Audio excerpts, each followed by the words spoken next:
Welcome to Identity Church Sunday morning message, where sonship is revealed. Stay tuned at the end of this message to receive more information about resources available through Identity Church. Now grab your Bible, sit back, and enjoy a message from Identity Church that is already in progress. But I want to just introduce to you, and I want to welcome Jason Kyle Cook.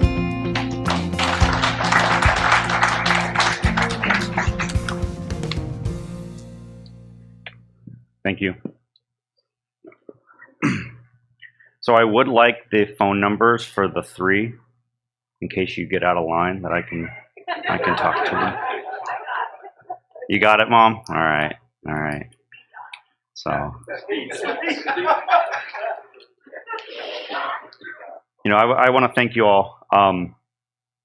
As much as I come here to impart information for you and wisdom for you, coming up and doing this also gives me a lot and helps me continue to grow. And so I appreciate the opportunity coming. For those of you that came yesterday as well, it's part of the growth as well to continue to give out and test yourself. It's easy to write things down on paper and have these great ideas and to talk to my dad about it. And that's another when he says, "Hey, come and share." And we make a joke, that he's taught me everything that I know. And today I actually changed the scripture verses that I'm going to use a couple days ago. And then when I shared it with him, he's like, "Man, I used the same verses like 4 weeks ago." And I said, well, one of two things probably happened. One is they didn't hear you and they need it again, or you did such a bad job delivering the message that I got to come up and pick up where you do it. But I think, what I'll say there, we have a saying. One of my advisors in my doctoral program talks about, we stand on the shoulders of giants. When the work I study, the research that I do, you're always building something new off of those that have gone before you. And for me, standing here, I get to stand on your shoulders. And I appreciate it. To entrust me to talk to your congregation, it's important to me, and I thank you. All right. So, I'm usually a very rational person. I don't get emotional.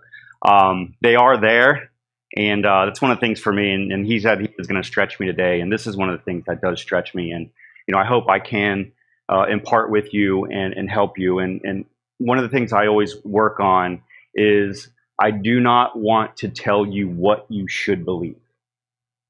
As an educator, I think a great educator does not tell people what they should know and what they should believe, but provide you the skills and the resources and the tools to find out those things for yourself. And as Billy said, and my mission is to help you become your authentic self. And to be the best version of who you are, and to learn how to learn, and to grow in yourself, to grow in the knowledge of God, and to be your best self. And my mission really that I have is to help individuals and organizations continually learn and transform themselves. And that's my goal today, and what I would like to talk with you about. And it's really a continuation of what I talked about yesterday. Is being able to really critically reflect in those areas of your life that you want to continue to grow in, and why do you do what you do, and to make really good informed decisions that will help you live a prosperous life. Okay? Today's message is not about eternal life. It's about what happens when you do accept Jesus Christ. You already have eternal life. You can't have a better eternal life. You already have it. But what you can do is walk that out and have a better life here and now, and to flourish today. So wherever you're starting, take that as your starting point and look at, how can I continue to learn and get better? How can I continue to transform and live out a fruitful life? And that's my goal. Okay. So I have a couple different arenas that I do work in. I work in a bank. I'm a manager of managers, so leadership is a very important thing to me from a practical standpoint.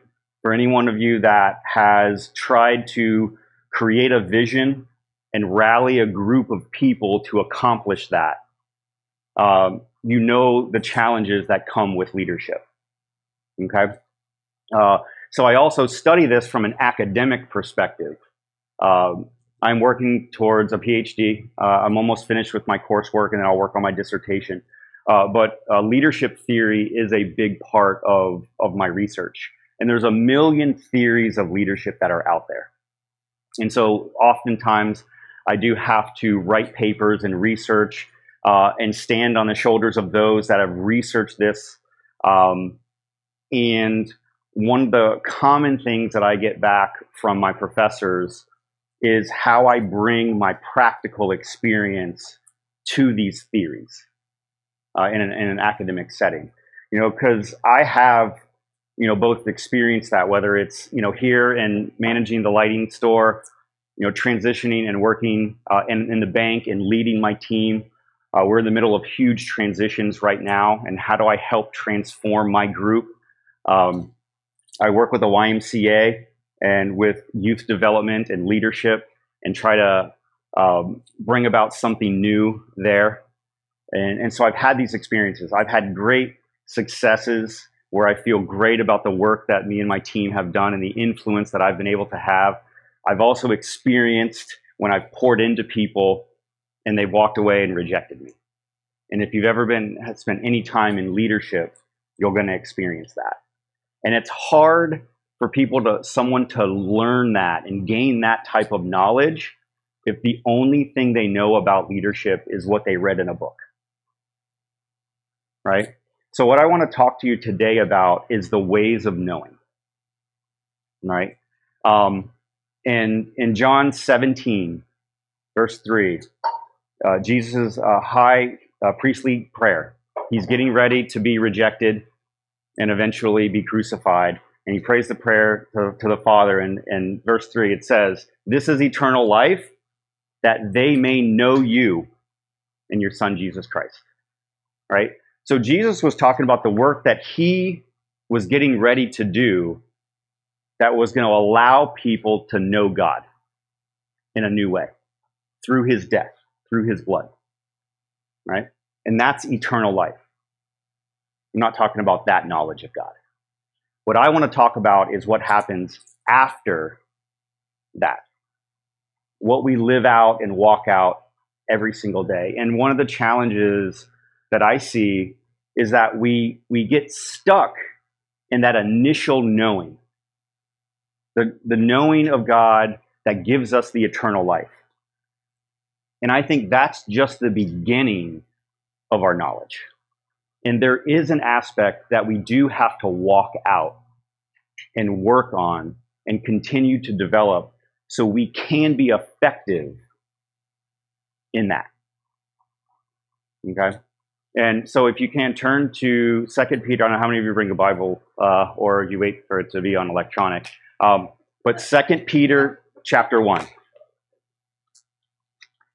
And to me, this was interesting because, and this is all around knowing God and the different ways of knowing. So Jesus in John 17 was preparing and realizing that, he's ready to fulfill his work on earth, which is his crucifixion. And he prays to God that they may know you. Okay? Peter in 2 Peter, well, he's in a Roman prison. He knows that his time has come and he's getting ready to be crucified himself. And he's writing to the Christians and he's saying the same thing. I want you to know God in a more powerful way. Okay? So I'll start with verse 2. It says, "May the grace and peace be multiplied to you, in the knowledge of God and of our Lord Jesus Christ." Verse 3, "His divine power has granted to us all things that pertain to life and godliness through the knowledge of him who called us to his own glory and excellence, by which he has granted to us his precious and very great promises, so that through them you may become partakers of the divine nature, having escaped from the corruption that is in the world because of sinful desire. And this is where I want us to really focus on. For this very reason, make every effort to supplement your faith with virtue, and virtue with knowledge, and knowledge with self-control, self-control with steadfastness, steadfastness with godliness, and godliness with brotherly affection, and brotherly affection with love. Here's the key. For if these qualities are yours and are increasing, they keep you from being ineffective and unfruitful in the knowledge of our Lord Jesus Christ. For whoever lacks these qualities is so nearsighted that he is blind, having forgotten that he was cleansed from his former sins. Therefore, brothers, be all the more diligent to make your calling and election sure. For if you practice these qualities, you will never fall.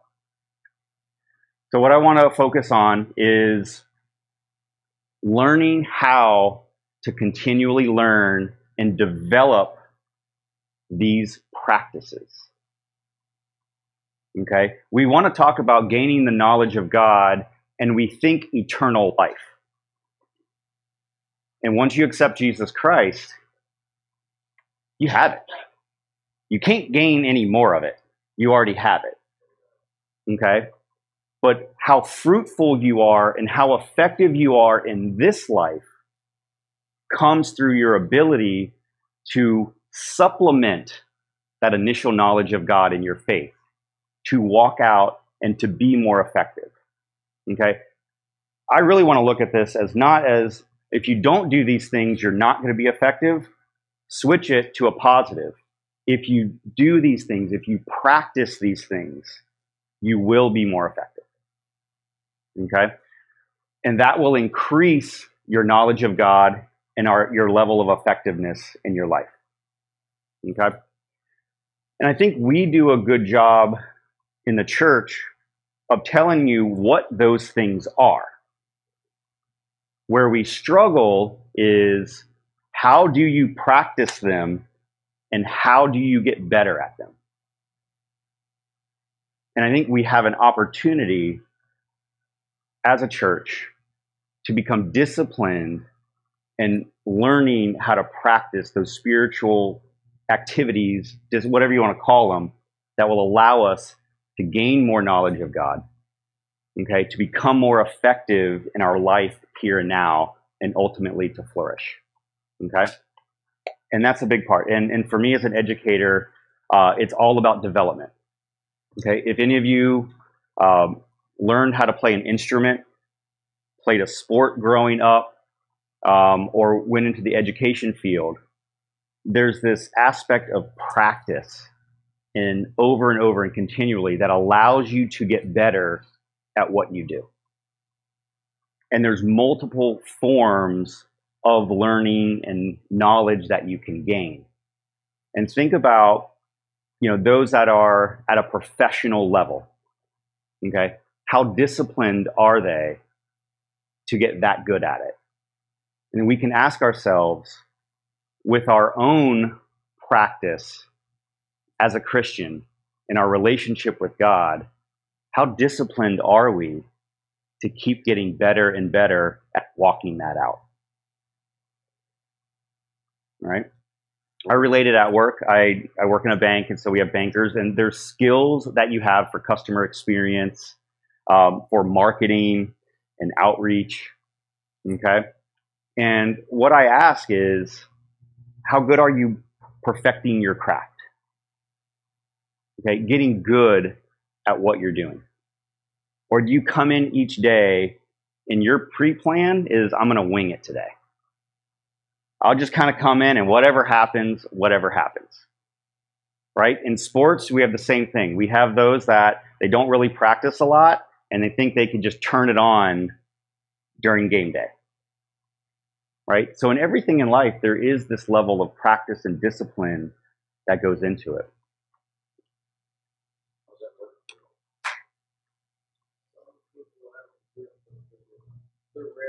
Very rare. And for most, yeah.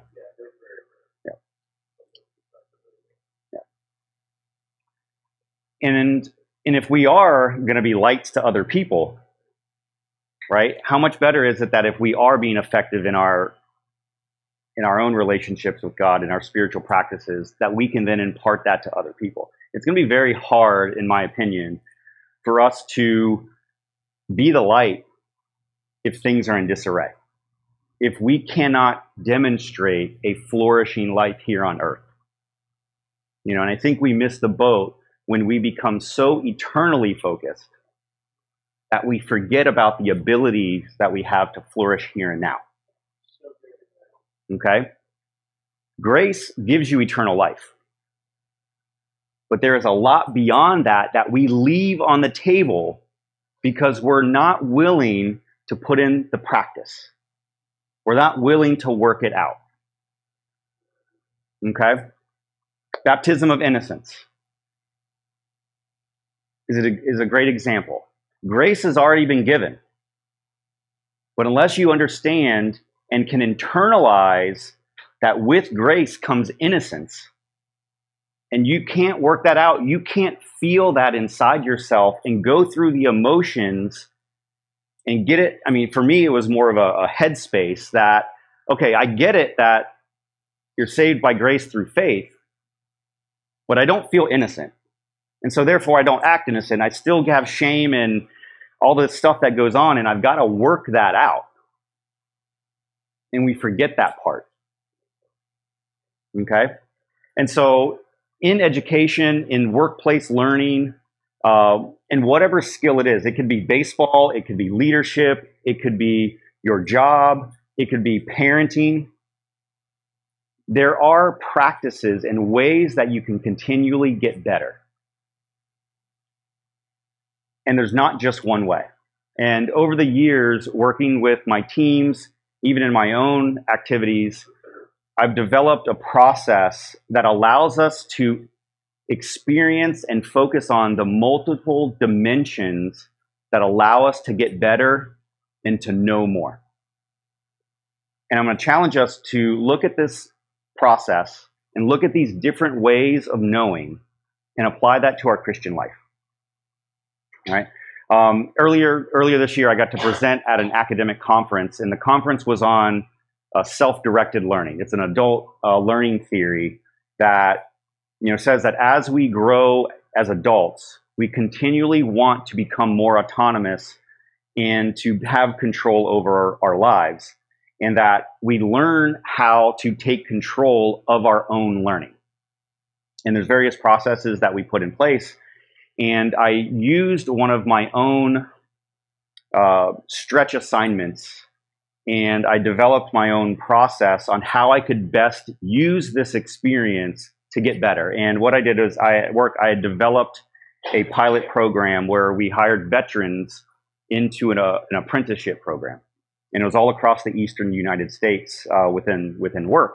And it was great to use that as a learning opportunity, but I wanted to make sure that I was going to get the most out of it. And so I put a learning plan in place, and I developed a process, and it took time to really put all this together. I mean, I'd worked with people to put plans and put learning plans and development plans in place. And I really started practicing this with myself and knowing that this was part of my doctoral program. So I pulled everything I could. And at the end, I was able to explain how I had used this in life, in real life, to continually to develop better as a leader. And I presented this at a conference, and I look at it and I'm like, man, how much could we do that with our Christian walk? And so we can know God better, right? And when you think about getting better at something, what do we typically do? Is first, we have to identify that we have a need. Okay. Number two is we identify, okay, what are different ways that I can get better at this? What are resources that I have? that I can learn from? Thirdly is, okay, what are different activities I can do that can help me learn about this? And then lastly is, how do I evaluate what I was learning? All right, and you can put all these things together. And what I would challenge you with is, what is it in your Christian life? What are those areas? What are these practices that Peter talks about that will allow you to develop better and to lead a more fruitful and more effective life in your knowledge of God? Right? So I came up with the process that I think is important, that it hits multiple dimensions of knowledge. Okay?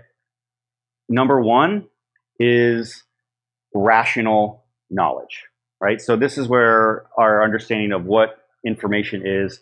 And so you have rational knowledge, right? This is logic, reason. Typically what happens when you read the scriptures, when you read a book, there's rational knowledge that you're gaining, okay? It just makes sense. You also have experiential knowledge, right? From your senses, okay? Think of something that you've done, and it's hard for you to explain the feeling that you have by doing it, okay? For instance, I will never tell you what it's like to jam out on a guitar. I can tell you, I know you got to sit there and you got to hold it. You do something with your hands up here and you do something with your hands down here, right? And if I read a book, I could tell you what the movements should be. But until you feel it, until you experience the feeling of doing it, I know, right?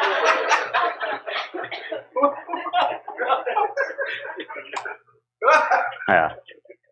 You know, so there's an experiential part that's important. And I see this all the time where, you know, a lot of people that I do in my schoolwork, and we review all the theories of leadership, and that they can quote every theory out there and explain what it is, but have never experienced it for themselves. Come on. Okay?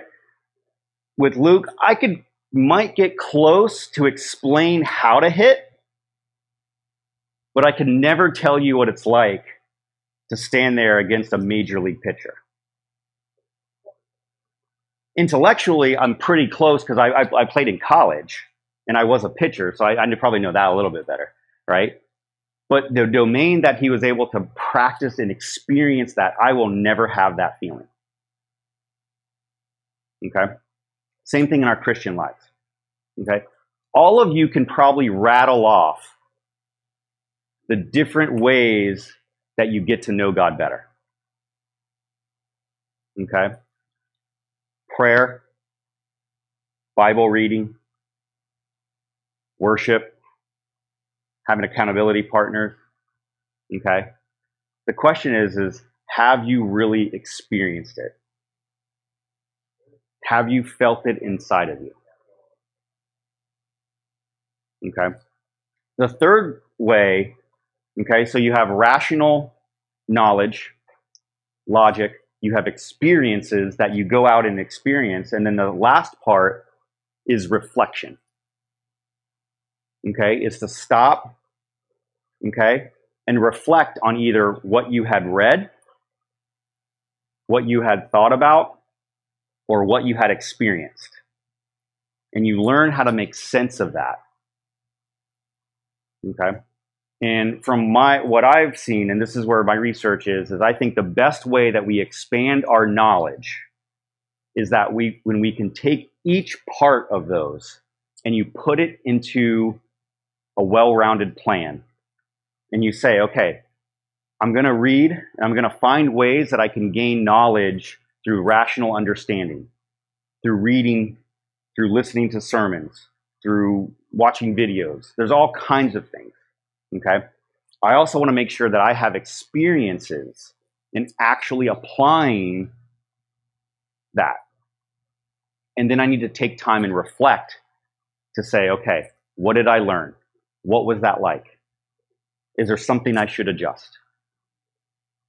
And when you put all three of those together, to me, there's something powerful because it gives you multiple dimensions of knowing.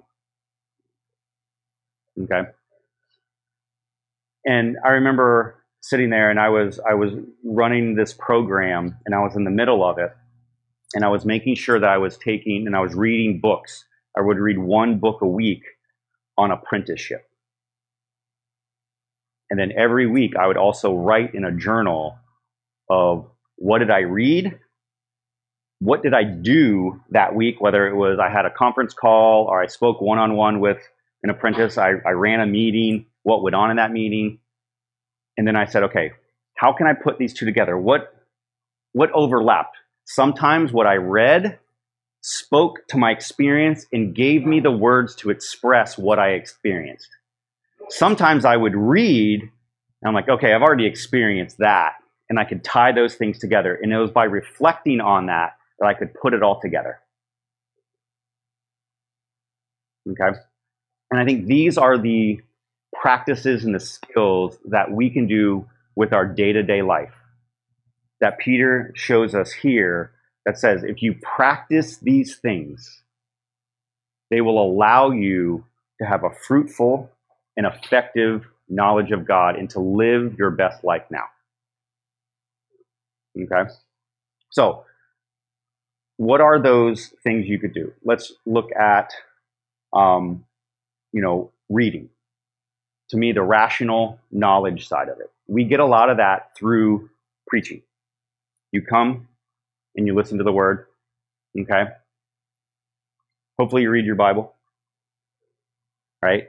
You read what others' experiences are, and you're gaining knowledge through what they have experienced and what their ideas are, okay? And then you go out and you actually apply those things to your life. I think, and I guess maybe the ones that I'm most interested in is the reflective practices that we have. Journal writing, prayer, and the multiple ways that you can pray can add value. Okay. Also, a great way to reflect is to have discussions with other people. Okay. And allows us to gain a deeper understanding and to challenge ourselves in the way that we're looking at it. Okay. And when we put all those things together, we can continually grow and develop and be effective. Right. I have, I constantly look at myself. This is where my discipline comes in and all of that. And to really challenge myself in my quiet time and my reflections. And yesterday we had a session where we talked about perspective transformation and being able, and Billy mentioned it, of how to really assess how your beliefs are driving your actions and how you can make sure those are aligned to achieve what you're wanting to achieve.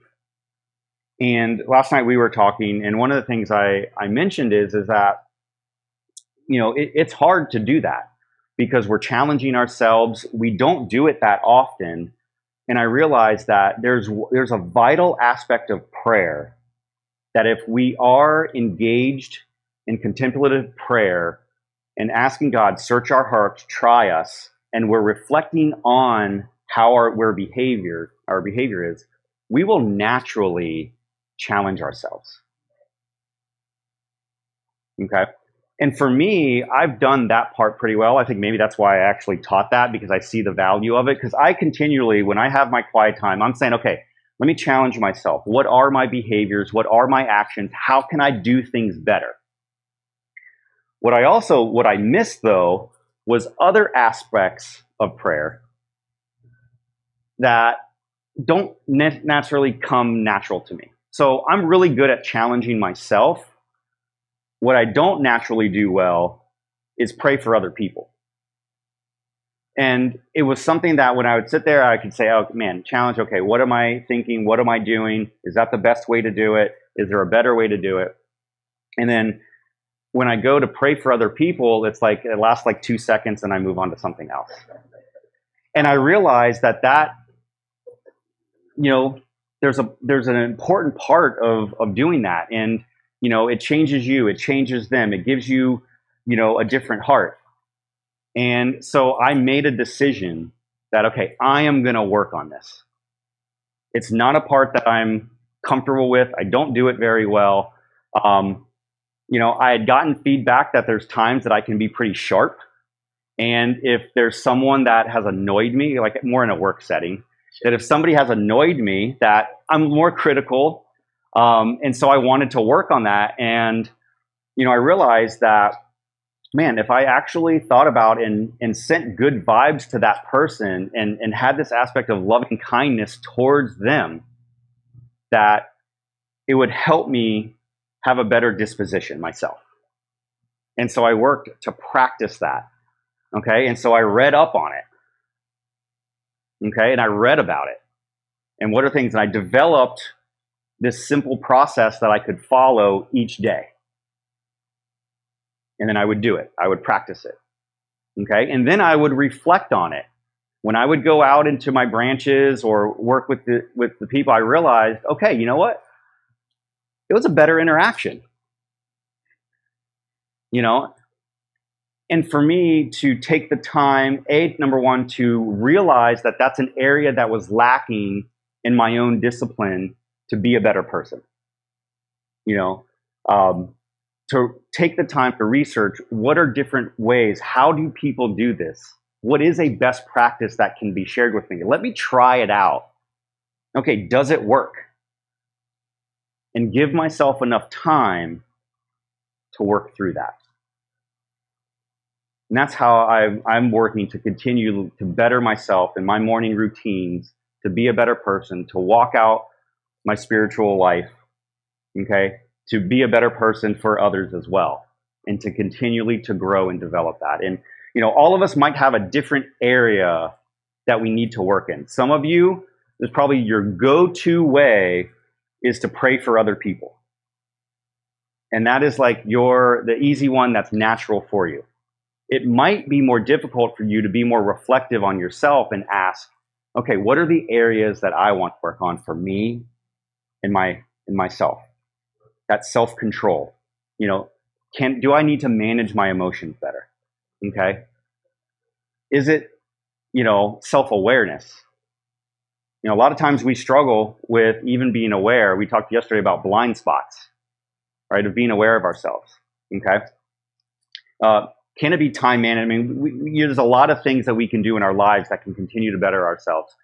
And we might need to look at, okay, what are some simple ways that we can put some practices in place to continually get better? And again, I want to reiterate that I think we talk a lot at church and we hear messages of what we should do, but we limit our ability to do that by talking about what are ways that we can implement these in practice and to get better at those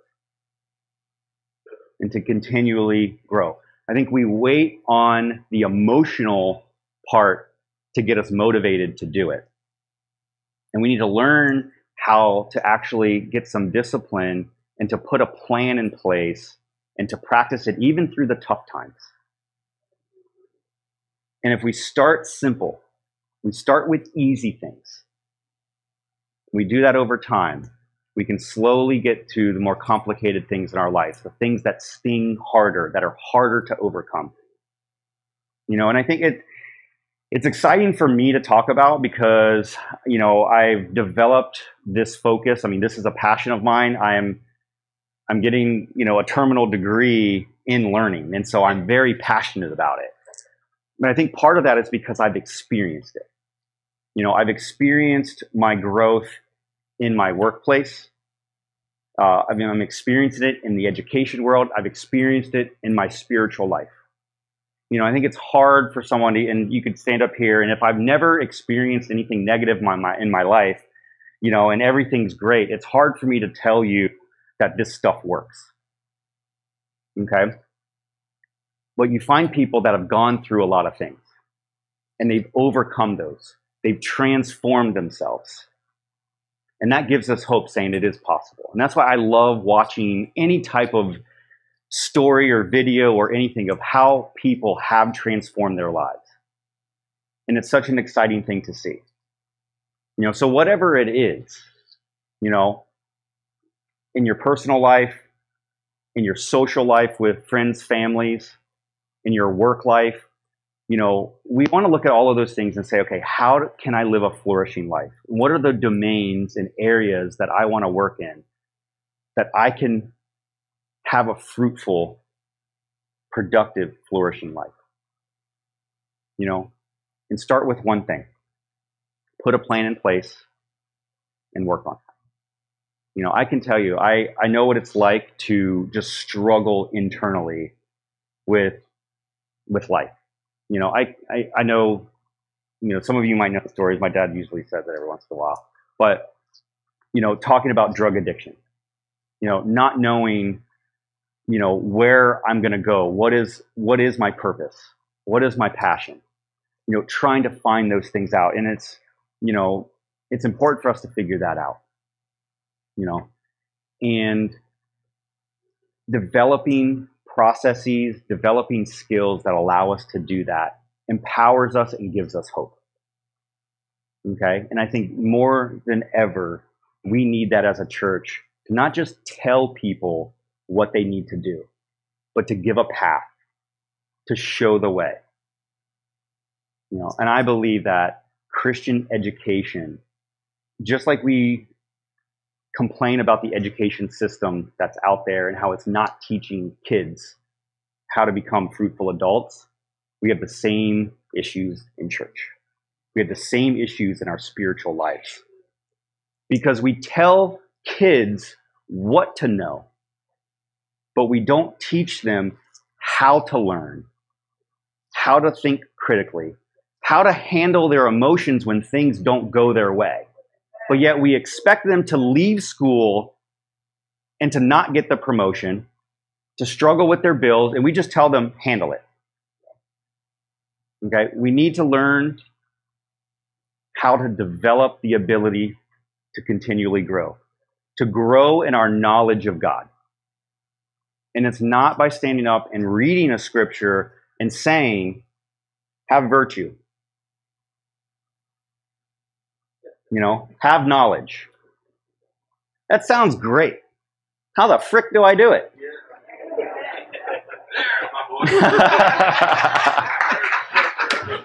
Right? And that's important. And we need that. We need those of you who have gone through the struggles to say it is possible. Okay,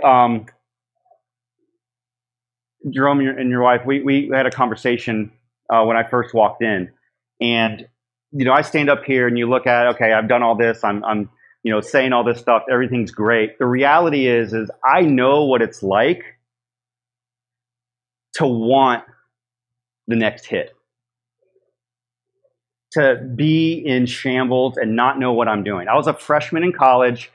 I was playing baseball at a community college, and my world was unraveling.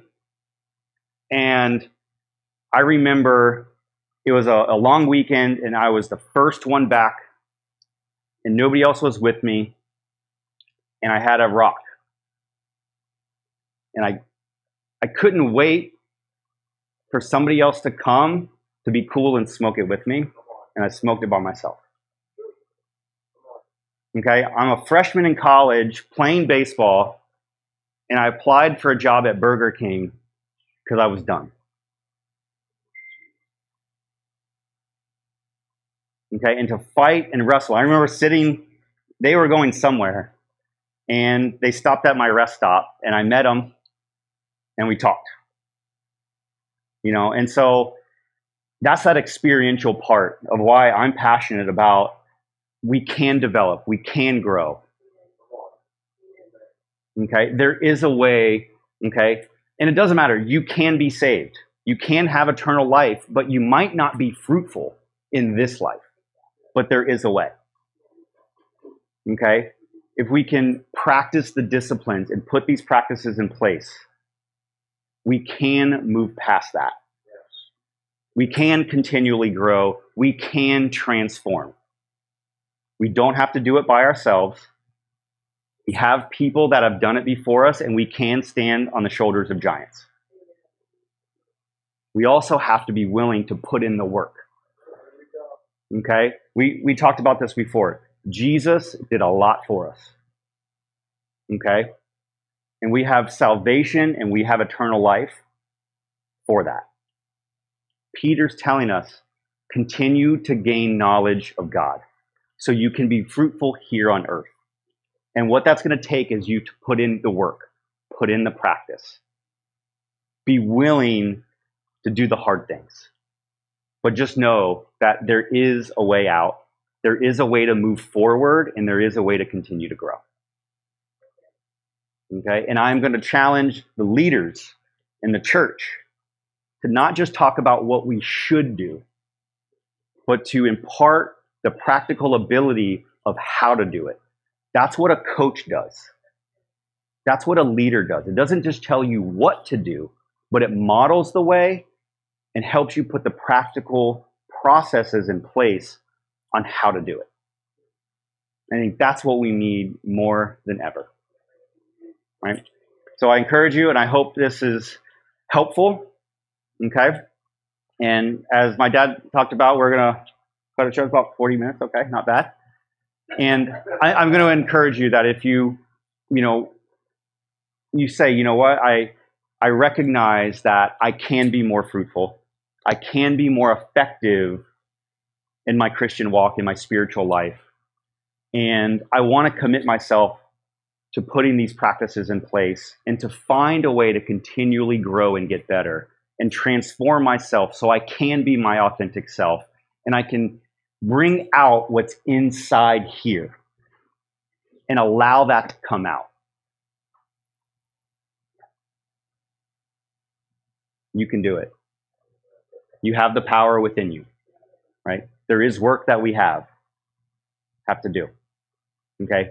We have the ability to do it. And you start where you're at, okay? You don't have to go to the most difficult thing in your life first. Learn the skill of how to learn, of how to develop, and keep working on it. You know, my dad, he tells a story. When he first became a Christian, he didn't read very well. And what did you commit to? Every day. 1 hour a day to learn how to read better so he can hear God through the scriptures.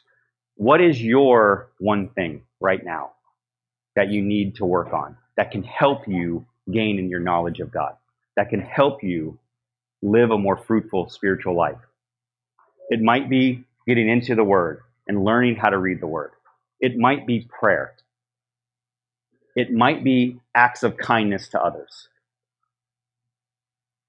That's for you to determine for your life. Right? But I'm here to encourage you that whatever it is, there is a way to move forward. There is a way to live a fruitful life here and now and continue to grow in your knowledge of God. All right? Thank you.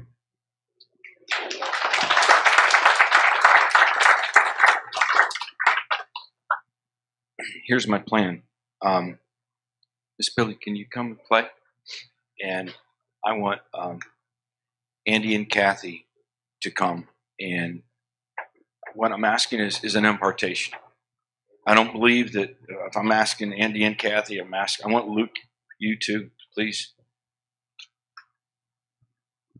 These people have published hundreds of books. Okay, 200. I was going to exaggerate evangelistically. Okay, they're publishers or educators. Jason is working on his PhD. You heard his story. You got a professional baseball player. There's something about the disciplines that people have had that have become successful. I know this lady is very disciplined because she helped me write my books and she still loves me. That's a gift. And what I'm asking God, I was laying in bed last night going, what is this going to look like tomorrow?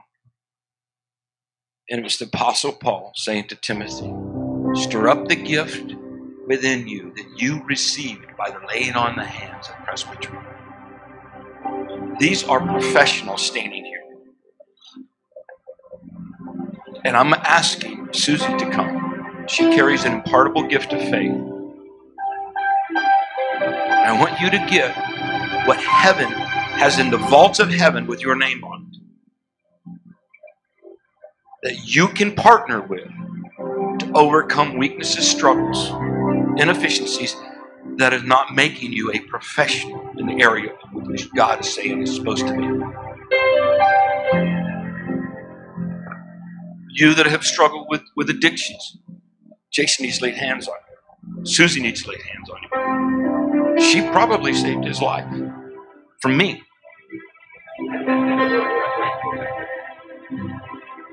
I don't want to water it down, and I want to cheapen it. Because if we do that, you won't value what it's taken to have what we have. I'm proud for him to be my son, stand up there. I had a part to play in. I don't give that away like that. So I want you to come to this altar. Nathan, come. You first, right here. Others, come. Thank you for tuning into today's message from Identity Church. To know more about us, go to identitychurch.net, where you'll find resources such as a calendar, media, and upcoming events. You may also download an app for your mobile device from the Apple App Store or Google Play. Then from your mobile device, you can hear our messages, read from the Bible, take notes, connect with us on the social media, and even pay your tithe. Again, thank you for tuning into today's message from Identity Church.